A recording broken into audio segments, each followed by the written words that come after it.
ऐसा क्या है इस क्रूड ऑयल यानी कच्चे तेल में जो इसके कारण इतने सारे देश आपस में लड़ रहे हैं। देखो, क्रूड ऑयल यानी कच्चे तेल से केवल पेट्रोल और डीजल नहीं बनता है। जब इसको रिफाइनरी में डालकर प्रोसेस करते हैं तो काफी सारी चीजें इससे निकलती हैं। सबसे पहली चीज, जब रिफाइनरी में क्रूड ऑयल को डालेंगे तो सबसे पहली चीज जो हमें मिलती है उसको हम बोलते हैं बिटुमिन। ये बिटुमिन क्या है?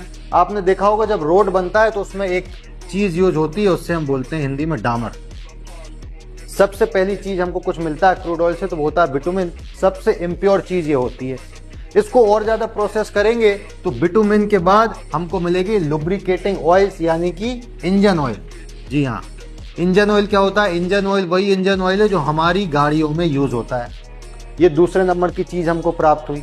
अब इस इंजन ऑयल को और ज्यादा प्रोसेस करने के बाद हमको मिलता है डीजल। डीजल हमारी गाड़ियों में यूज होता है।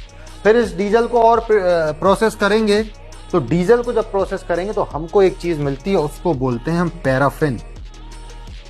ये पैराफिन भी एक टाइप का फ्यूल है, लेकिन ये नॉर्मल फ्यूल नहीं है। ये पैराफिन एरोप्लेन फ्यूल में यूज होता है, यानी कि हवाई जहाज को उड़ाने के लिए जो फ्यूल यूज होता है उसको बोलते हैं पैराफिन। हवाई जहाज पेट्रोल और डीजल से नहीं उड़ता, उसका एक स्पेशल फ्यूल होता है, उसको बोलते हैं पैराफिन। अब पैराफिन को भी और ज्यादा प्रोसेस करेंगे तो हमको मिलेगा नेफ्था। ये नेफ्था बड़े काम की चीज है। ये नेफ्था इतने काम की चीज है कि जितनी भी प्लास्टिक की चीजें आप अपने आसपास देखते हो, चाहे वो प्लास्टिक की बॉटल्स हो, कंटेनर्स हो, बकेट, मग, हर एक चीज प्लास्टिक की बनती है तो उसमें एक चीज यूज होती है, उससे बोलते हैं नेफ्था। ये भी हमको कहां से मिल रही है? क्रूड ऑयल से। और प्लास्टिक की तो कितनी सारी चीजें हम यूज कर रहे हैं वो क्रूड ऑयल से ही हमको मिलता है। अब इस नेफ्था को भी प्रोसेस करते हैं। नेफ्था को जब हम प्रोसेस करेंगे तो हमको मिलता है पेट्रोल। अब पेट्रोल भी प्रोसेस होता है। पेट्रोल हमारी गाड़ियों में यूज होता है।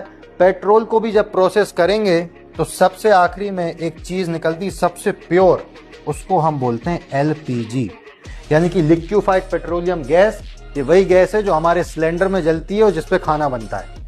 इतनी सारी चीजें हमें केवल एक चीज से प्राप्त होती है, वो है क्रूड ऑयल।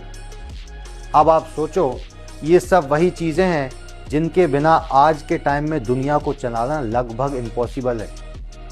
और जिस भी देश का इन सारी चीजों पे यानी कि क्रूड ऑयल पर कब्जा होगा या हक होगा, वो देश इनडायरेक्टली पूरी दुनिया को चला रहा होगा।